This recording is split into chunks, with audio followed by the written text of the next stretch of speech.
Right there. Okay, got it. Okay, we're going to go ahead and get started. Those of you that have joined us, and I think we have a good number. We got 14 or 15. Several sent me an email stating that that they could not be here this evening because of school obligations, and I understand that. You know, this time of the year, we actually have 16 students with us, but it's going to be a short session this evening. I want to keep it very informal. I've not muted you. You can actually turn it on if you want to. If you have a question to ask, we're going to ask it openly, and I won't mute everybody unless there becomes distracting noises that requires me to do that. So just be aware of things on your end, and if you know that that's happening on your end, then please mute yourself so that I won't have to do that. The purpose of this evening is I want us to take just a quick glance at evidence number 6 again, the SIAP, which is the final evidence that you're having to do in order to complete your evidence artifact work to complete the program. I would say that 90% of you, I have gotten something from you. I have responded back pretty quickly with some suggestions to make it better, and that's what I want to do. You know, at this point, I want to go over some things with you that I think will help you in putting all of this together so that you can have the best quality document in the end that you can have. Remember, I told you that evidence 6 is more like, it's like putting your book together, and or you know, you're putting everything together, and you're going back and you're looking at everything that you've done over the last year and a half almost, and you're pulling from all of those pieces that you've put together in your other evidences. But the important thing that you've got to remember, that it's not just a copy and a paste. It's a copy and a paste with order and by design. And by that, I'm going to, let's just simply look at what was due this week, because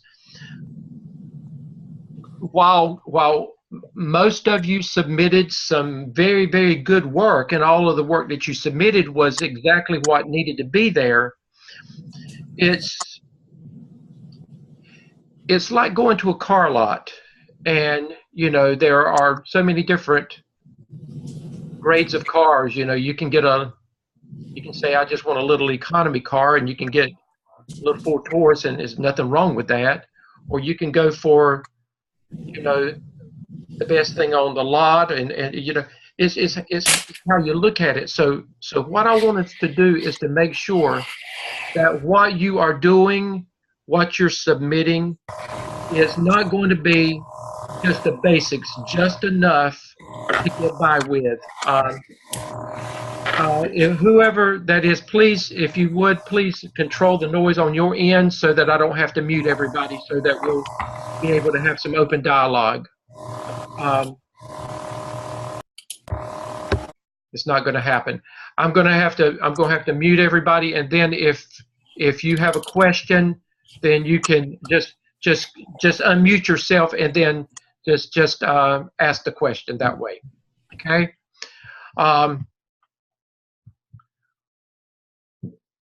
Let's look at prompt 1. What you had to do.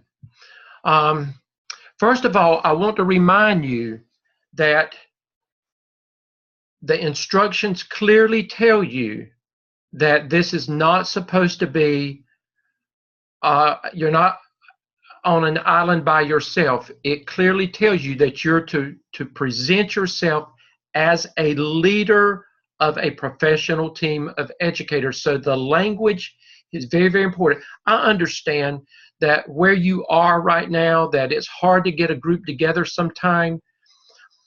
And I'm not asking you to do something that's not right, but even in your language, you still communicate with people. But if for some reason you end up having to do something, your language should reflect that the candidate and the team don't show things like you're working right by yourself. It should reflect that you're continuing to work with your team. You should continue to provide evidence that your administration is involved in this, because ultimately what you're doing, you're presenting a grandiose plan to your administration and to your school improvement team that hopefully that they will use to make improvements for your school when school starts back next year. This should be a planning tool for your school administration and your school improvement team when they are making plans for next year. They should be able to take your research and everything that you've done, and they should be able to use it to hopefully make a difference for your school. When Dr. Lamb has done an excellent job outlining things, I want you to look specifically at the background information and description of the setting. He tells you where to go. He tells you to go to the skip task 1, prompt 1. Now, I would don't just go there and you need to make sure you go back and read it and you pull from that what you need to pull from that. It's important that you go back and you read the prompt very carefully. And I want you to look at, in this prompt, it tells you again that you're leading a professional team. It tells you in an analysis. Now, an analysis of something means that you're breaking it down. You're looking at everything, and that's what the school improvement plan is, or the school improvement action plan is. It's an analysis of everything that impacts your school, from, I would say, from beginning to end. And that's the way you should look at it. Now, in this prompt, I want you to look at it. There are 3 bullets. The first bullet, it's important that you look at that, because this bullet has got to be addressed in whatever you are pulling from the other sources, or in narrative work that you provide in addition to where you go and pull this information from. It clearly tells you that this project should convey leadership of a collaborative team and analysis of the school's academic standing utilizing multiple data sources. You need to show that. Look at number 2. You should communicate findings to the school improvement team clearly and accurately. You've got to show how you are communicating with them. Now, there are lots of ways to do that. In the task requirements, it tells you more than one time that you must show evidence that you've worked with them, and that could be it could be via a staff meeting where you present, but you should have video evidence. You should have some type of video evidence proving that you are leading and you are discussing the results of everything that your culminating project to the team. Now, somebody sent me an email this week and they said, Dr. Stedman, what if I can't get into a staff meeting? What if I can't meet with? So there's a plan B. Now, that is the best plan. The best plan is that you actually have a full audience, that your administration is there, that the staff is there. But what if you can't? You can't make administration do what they won't do or what they won't allow you to do. You cannot. I know it's testing time. I know you got all these other things going on. So what I would recommend that you do is this is what this student and I discussed. Do a self video. You do a self video presenting all of this information, get approval from your administration, and you send it out to the staff and they can look at it at their pleasure. But you have presented it. You have presented it, and it's the same thing as if you were standing before them if you cannot stand before them.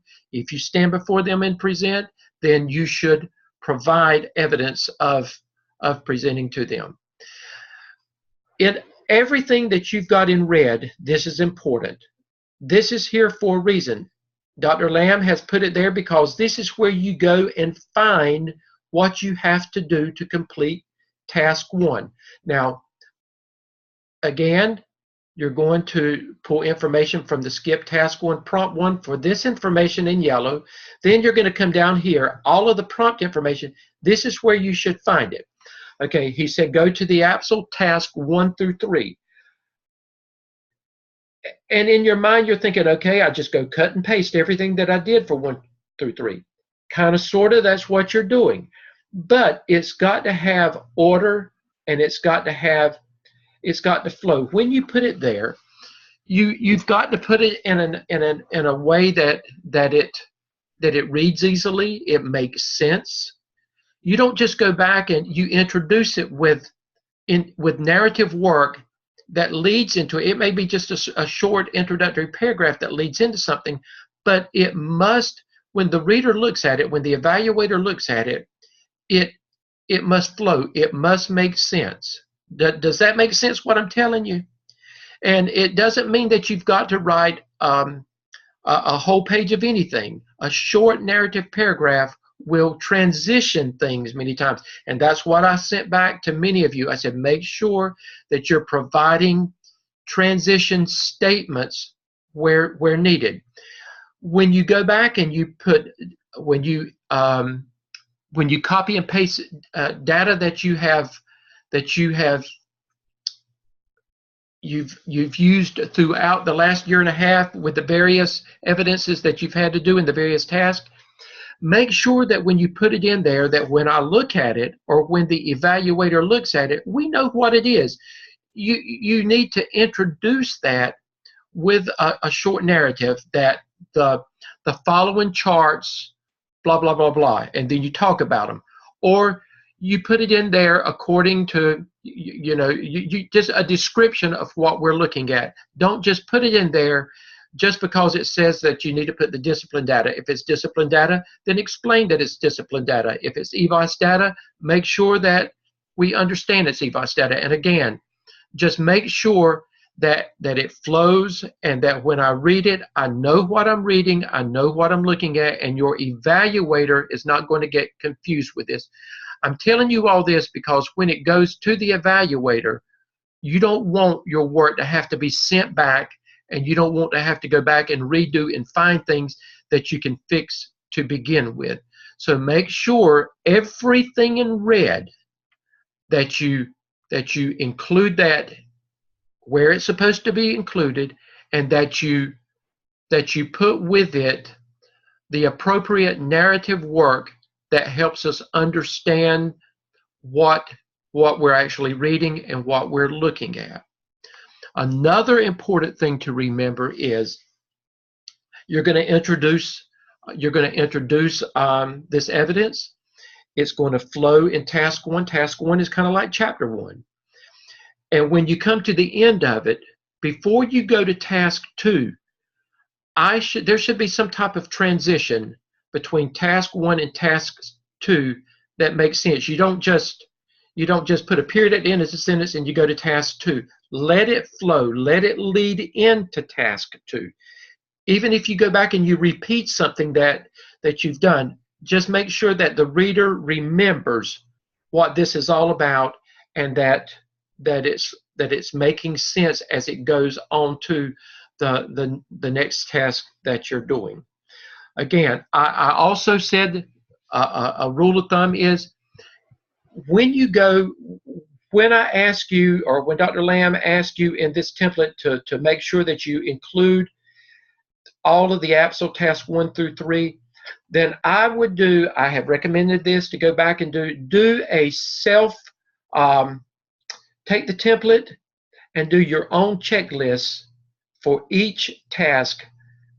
This is what has to be for task 1. And as you go back and read it, check off that you have that included, that you're satisfied with everything.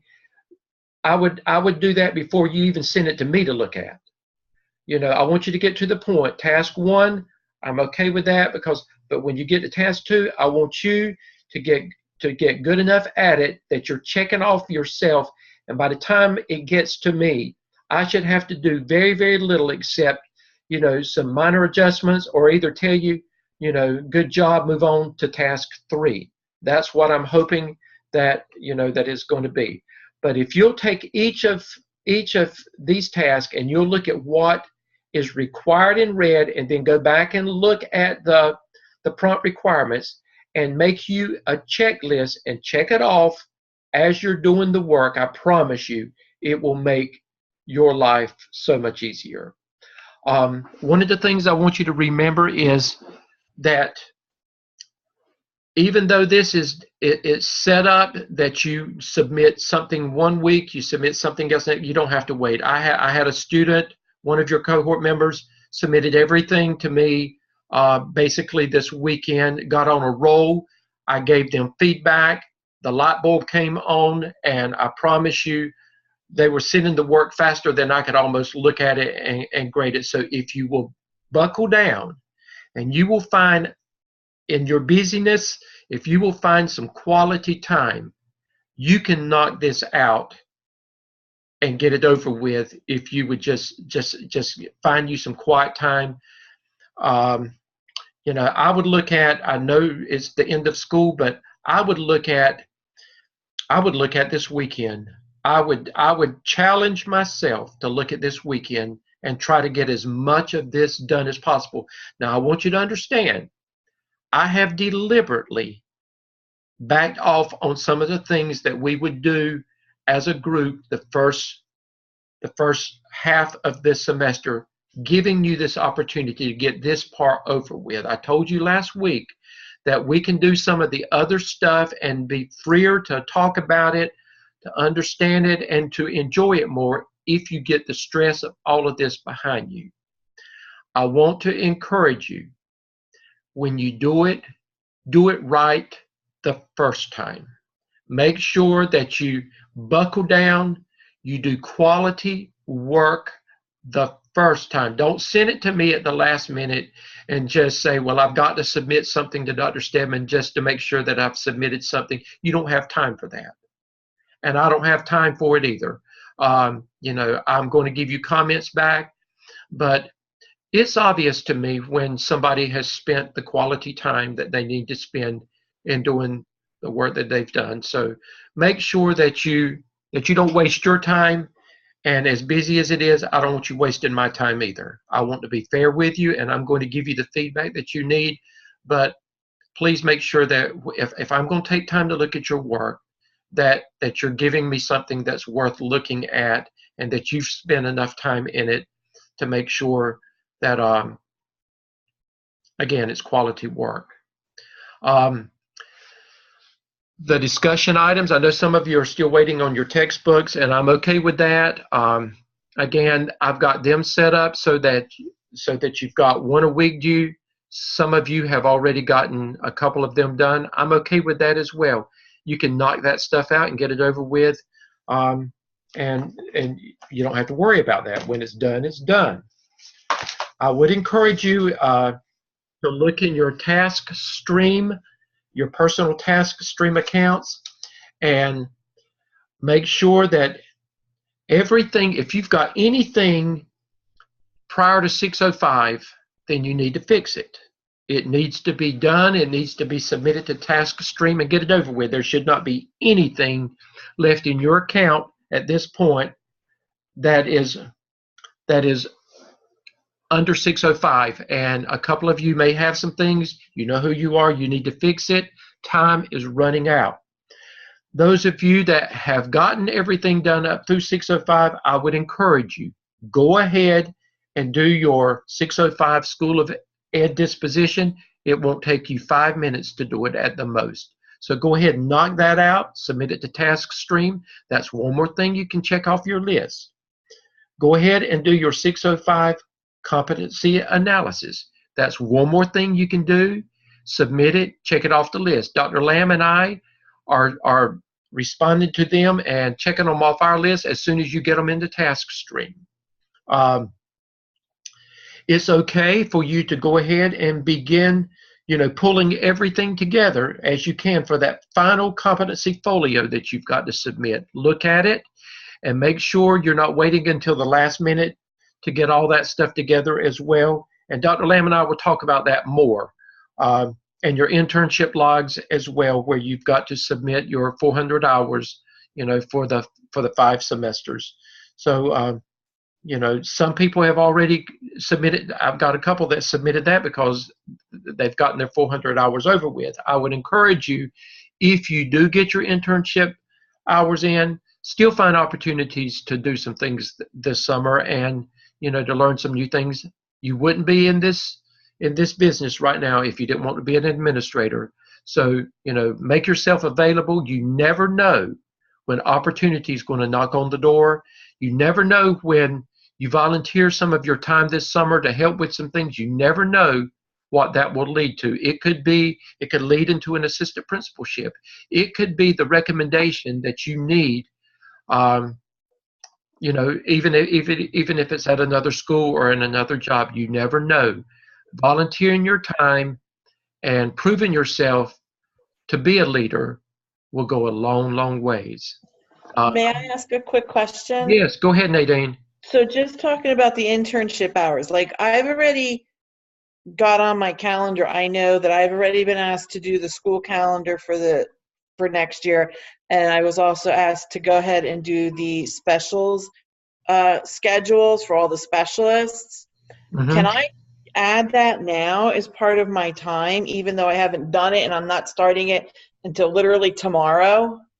Well, your internship log is not due right now, so you'll be able to legitimately do that. Don't turn your log in yet. That's not something you have to do yet, and it's not a big task when you get ready for it. But no, that's important things to have on your log. So let's just hold off on it so that you can legitimately put it on there, and you will be actually going through it since your school's going to start back soon. Okay. Okay. Thank you. Okay. Other questions? You can unmute yourself and ask me questions right now. Anybody that may have questions.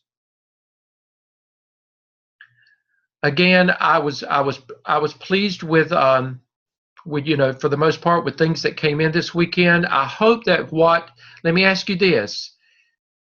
The way I'm laying it out for you, does it make sense? Does that help in you putting it together and getting it back to me in a sensible way? Does it make sense what I'm asking you to do? Okay. Yeah, up and down, no, something, okay, good. That was the whole purpose of it. Guys, I am available. It's okay. Those of you that I have served as your CC2 for the 5 semesters, you know that I make myself available to you. Those of you that I have not been, I am available to you. You've got my phone number, 910-633-4816. Call me if you need me. It's okay. Send me an email if you need something from me, or if you can't get it with me, I will communicate back with you. I want you to be successful, and I'll do everything I can to help you get, I want our July 1 deadline to be, I want us to be able to make that, but I want quality work turned in by that time as well. So, any other questions? Chris, you're feeling good, aren't you? Chris, I think you've just about got it all done. So that's good. Dr. Stedman. Yes. Would you recommend that the checklist or whatever, like when it said prop 1 and they gave the little checklist under it, would you actually recommend that we actually put that in the order that the checklist is already laid out, or is that just kind of like these are the 3 things we want you to have in there? It does not matter the order. I don't think you have to put it in that order.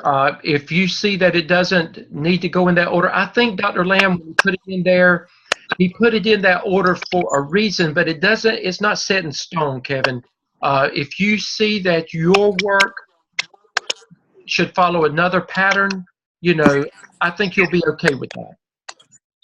Is that what you're asking me? Okay, does that answer your question? Yeah, I was just looking at. Yeah, it answers my question. I was just worried about if I need to have it in that order, if I was free to do it in the order that I wanted. No, I think it helps, but if you've got some things in a different order, I think as long as it flows and it reads well, I think you'll be okay. All right, last thing about the intern hours. For example, we had a couple of weeks off, and we were still in school. We were still. Okay. If we did some, we should put that in previous. Okay, I lost you, Kevin. Say that again. I'm Can you hear losing you. me? I can, but you keep cutting off. Go ahead and say Okay. it again.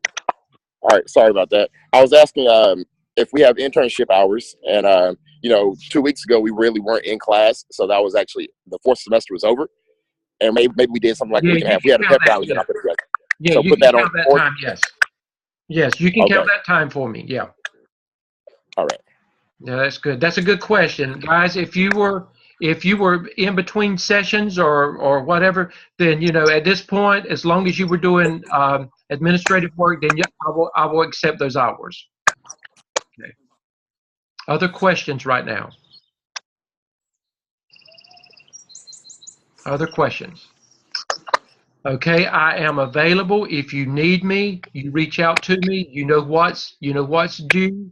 Um, I check things several times a day. I think y'all have figured that out. I don't let it sit in there a long, long time. If you see something that's sitting there a long time, then you need to send me a text message or something. Say, Dr. Stedman, I have work in there you haven't seen because something's wrong. I check it several times a day. Okay, guys, that's it. Then I'm going to go ahead and close out so you can get back started on your work. So if you have any questions, know that you can reach out to me, and I will see you next week. Last question, Dr. Okay, Stedman. go ahead. What about resumes and letters of interest? I know you said you would take a look at those. Can we go ahead Yes, and yeah, start? you can. Oh, I know you Yeah, said resumes. yeah. And what I would do, Kevin, at this point, just reach out to me individually, and any of you can reach out to me individually. I've actually had a couple of students to do that, and I've responded back with some feedback on that. So we'll do that on an individual basis. And any of you that want me to look at something, or if you need to talk with me about it, just reach out to me individually about that. Okay. All right. Thank you. Okay. Anything else, guys? Anything else? Okay. Well, I will see you next week, but you'll be hearing from me. You'll be hearing from me before next week. Okay. Dr. Okay. Stedman. Go ahead. Who am I Yeah, speaking with? this is Annie. Hey, Annie. Hey, I'm sorry, I'm still at work at school. Did I miss anything major, or do I just need to go back and watch the Yeah, video? I'm gonna send a video later on. Okay. Okay. I Okay. just did a lot of review, Annie. Okay. Did a lot of review. Okay. Okay, thanks. Okay, guys. All right. Okay. I will see y'all next week then. Okay. Bye-bye. Bye bye.